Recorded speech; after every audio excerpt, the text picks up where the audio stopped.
I was in my tent, and it was the middle of the night, perhaps 1 a.m., and I had woken up to go pee, just like normal. I was about to unzip the tent when I heard a small scratching sound. I paused. It was a slow, deliberate, crunchy, digging sound. It was too rhythmic for an animal, so after making sure it wasn't my dad, who was sharing the tent, I unzipped a corner of the door and peeked out. The moon was just bright enough for me to see a young woman squatting right next to our little two-man tent, digging at the ground with her bare hands. My dad went and shined a flashlight on her and told her to go back to wherever she had made camp. The woman got up silently, leaving a 4-inch deep hole next to the tent, and started walking away. I went outside, went pee, and got back into my sleeping bag. A few minutes later, I was awoken again by a clattering sound of a person or an animal walking around where we had put our stuff. I looked outside again, and the woman was crouched low, walking around our stuff and looking at things the way a monkey might. My father stepped out of the tent, shined the flashlight on her again, and she faced him. He asked her to kindly leave their stuff alone, but she just stood there, dirty and neglected looking, but clearly not malnourished, staring at his light. He gave up and went back into our tent. Soon we heard her digging again at her little hole, which was literally 6 inches and 2 pieces of thin nylon away from my head. I shouted for her to go away, and she ran away in an animalistic kind of way and never returned. I fell back asleep, and in the morning, our stuff was scattered, but nothing was stolen. Hello, Spooky Lab assistants. Just a quick word from our sponsor before we get to the spooky stories. If you are a coffee enthusiast like us at the Spooky Lab, then you will love Curveball Coffee by Tundra Brew.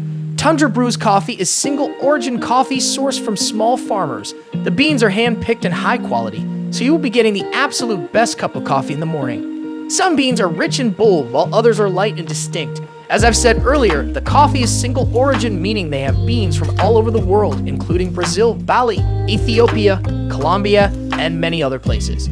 If you are looking for a blend, they have those too.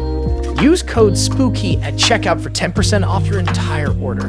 Head to www.tundrabrew.com to order the best coffee you'll ever have. Once again, that's www.tundrabrew.com and use code SPOOKY at checkout.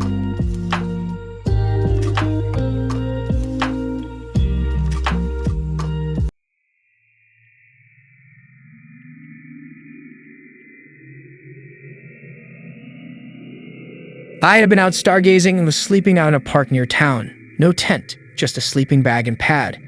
This was a fairly popular area for joggers, walkers, etc. I had found a nice spot in a field few hundred meters from the top, obscured by tall grass and brush, but with a nice view of the valley below and mountains in the distance. It was very nice. I saw some shooting stars, heard coyotes singing in the distance, and slept very well since it was a warm summer night. In the morning at the crack of dawn, I was woken up by one of the strangest performances I've ever witnessed. Above me on the hill, I could hear some kind of chanting. Due to my concealed location, I couldn't actually see what was going on, and I wasn't keen on moving to a better vantage point lest I be seen by the group. A man's loud and deep voice was half chanting, half shouting in a language I couldn't identify. It sounded like a Latin-derived language, but was definitely not Spanish, though he kept repeating a word which sounded similar to Diablo, Spanish for the devil. There were other voices too, he was clearly leading whatever was happening up there. Eventually, he finished his chant, and there were some cheers and whoops, and then the entire group silently departed. After waiting a while to make sure it was clear, I went up to where the sound had come from. There was no physical evidence of whatever had happened. I asked everybody I knew in town if they had any idea what it might possibly have been, and nobody had heard anything like it. To this day, one of my greatest regrets is not peeking out of my hiding spot to see what the heck was going on.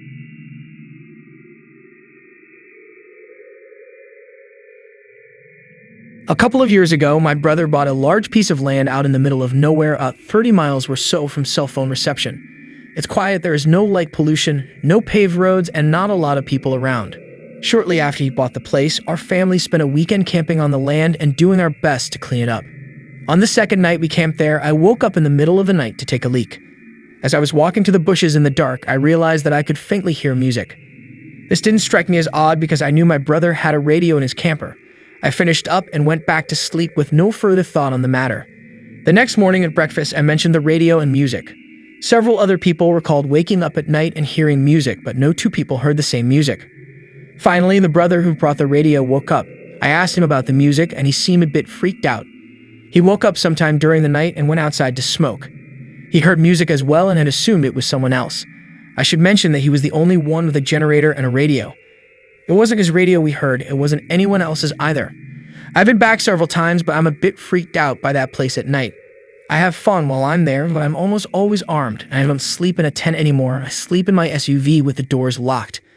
It may seem kind of dumb, but realizing that everyone heard different music when there are no people, no functional radios, and no electricity is quite creepy.